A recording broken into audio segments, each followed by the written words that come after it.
Nous avons transformé la douleur en action, le deuil en détermination. La jeunesse patriotique incarne dans sa plus belle expression l'ADN du PASTEF. Vous savez ce que c'est que l'ADN du PASTEF? La résilience. Nous, patriotes, avons fait de nos larmes une arme, de nos blessures une force créatrice, car c'est à nous qu'incombe la mission de bâtir un Sénégal pour lequel tant de sacrifices ont été consentis. L'engagement des parlementaires patriotes, je vous le dis avec solennité, vous pouvez compter sur nous. En tant que parlementaires et en tant qu'Assemblée nationale, nous serons les garants vigilants et déterminés de ce projet de transformation nationale fondé sur des valeurs d'intégrité, de probité et de loyauté envers le peuple sénégalais. Mes chers collègues parlementaires, chers jeunes patriotes, notre responsabilité ne se limite pas à voter des lois et à contrôler l'action du gouvernement. Nous sommes les architectes de la transformation nationale, les garants de l'agenda de développement Sénégal 2050, notre boussole vers un pays souverain, prospère et juste. Nous légiférerons pour garantir une gouvernance transparente et efficace, afin que les réformes engagées ne soient pas de simples promesses, mais des réalités palpables pour chaque citoyen. Nous accompagnerons les grandes réformes structurelles qui permettront au Sénégal de s'affranchir des dépendances économiques et de maîtriser pleinement son développement. Cela passe par une gestion souveraine de nos ressources naturelles, une industrialisation ambitieuse et un modèle économique inclusif, sans oublier l'université, les étudiants que vous êtes. Nous défendrons une vision panafricaine du développement en faisant du Sénégal le moteur d'une nouvelle dynamique régionale où les États africains coopèrent dans un cadre mutuellement bénéfique, loin des schémas d'exploitation et de domination extérieure. Nous garantirons que les aspirations du peuple restent au cœur des politiques publiques, en étant à l'écoute des préoccupations des Sénégalais et en veillant à ce que chaque réforme ait un impact réel sur leur quotidien. Le Sénégal de 2050 que nous bâtissons aujourd'hui ne sera plus un simple slogan politique, mais une réalité portée par des institutions fortes et une justice indépendante. Le ministre a tout à fait raison de parler de deux institutions et d'une autorité. Et vous pouvez vous assurer que le nécessaire sera fait, Inch'Allah, pour l'aboutissement de cette vision Sénégal 2050. Chers jeunes patriotes, Feu Cheikh Anta Diop nous l'a enseigné. La jeunesse est le ferment de tout renouveau. C'est elle qui détient les clés de l'avenir. Et cette jeunesse, c'est vous. Vous êtes les héritiers d'un projet historique, les gardiens du rêve, les architectes du renouveau. Personne ne viendra bâtir notre pays à notre place. Je pense que c'est une phrase que le président Ousmane Sonko aime rappeler. C'est à nous d'agir. Mais, très chers frères et sœurs, faites confiance à nos leaders et à la justice.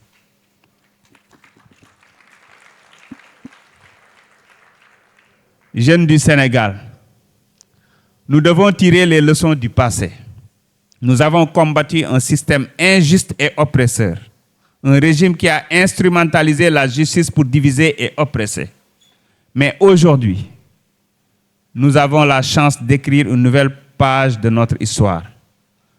Faites donc confiance, je dirais même faisons donc confiance aux autorités que vous avez portées ou que nous avons portées au pouvoir. Le président de la République, son Excellence Bassirou Diomaye Diakhar Faye, et le Premier ministre Ousmane Sonko ont prouvé leur engagement indéfectible pour un Sénégal souverain, juste et prospère. Il incarne cette nouvelle gouvernance basée sur la transparence, l'éthique et la justice. Nous ne devons pas reproduire les erreurs du passé. Il ne faut ni sombrer dans la vengeance aveugle, ni douter des institutions que nous sommes en train de reconstruire. Nous devons faire donc bloc derrière nos dirigeants, car les véritables adversaires ne sont plus parmi nous, ils sont dehors, là où se nouent les intérêts contraires aux aspirations du peuple sénégalais. Comme j'ai l'habitude de le dire, fille adversaire amu fi. Segam ba ñu nekk opposition lan leen faxas tege nële waxuma laa nag léegi ñu nekk au pouvoir xam ngeen na adversaire amu fi.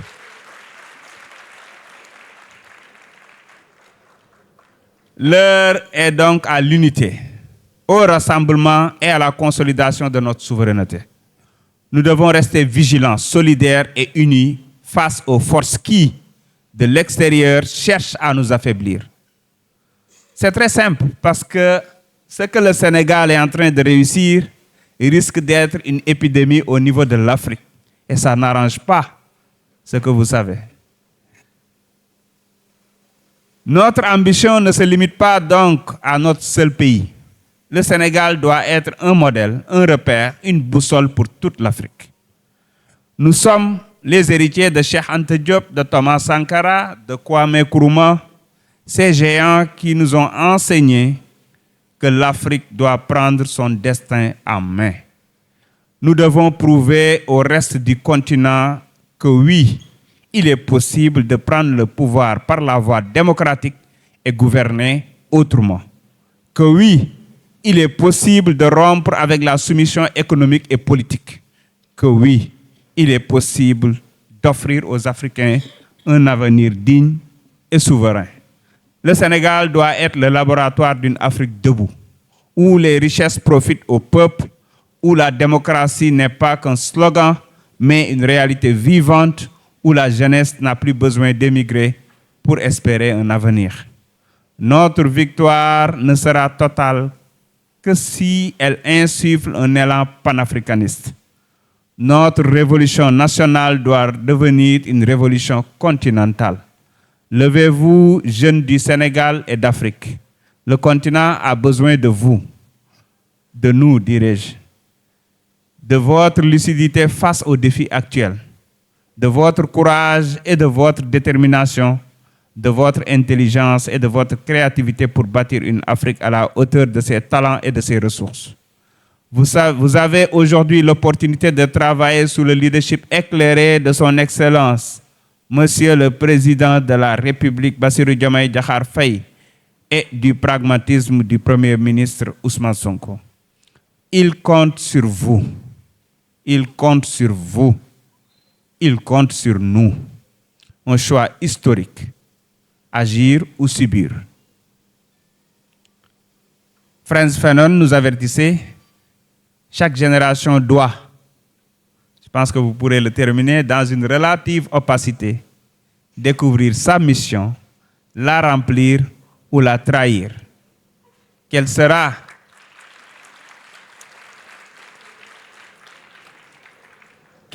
notre réponse? Allons-nous rester dans l'attente ou embrasser pleinement la dynamique de transformation? Nous sommes une génération ambitieuse, forgée par des valeurs nobles. Nous avons décidé de gouverner, c'est servir le peuple. Nous avons décidé que gouverner, c'est servir le peuple et non se servir de lui. Nous avons la conviction que le Sénégal peut se réinventer, que la démocratie peut être réelle, que la prospérité peut être partagée. Un engagement personnel, car John Fitzgerald Kennedy disait, ne demandez pas ce que votre pays peut faire pour vous, demandez-vous plutôt ce que vous pouvez faire pour votre pays. À mon tour de poser la question, qu'est-ce que vous êtes prêts à faire pour le Sénégal et pour l'Afrique? Je devine la réponse. Je devine votre réponse. Vous êtes prêts à donner le meilleur de vous-même, comme vous l'avez toujours fait. Vous êtes prêts à innover, à construire, à transformer. Mais surtout, je sais que vous êtes prêts à marcher sur les pas de nos martyrs, à garder le flambeau allumé, à assurer la victoire. Notre combat ne s'arrête pas à l'accession au pouvoir, vous le savez. Il commence maintenant. Nous avons une responsabilité historique. Bâtir un État souverain, juste et prospère et montrer au reste de l'Afrique que c'est possible. L'histoire ne donne pas de seconde chance. Nous devons réussir, nous pouvons réussir, l'avenir commence maintenant. Nous réussirons, Inch'Allah. Vive la jeunesse sénégalaise, vive la jeunesse africaine, vive le Sénégal, modèle du renouveau africain. Je vous remercie.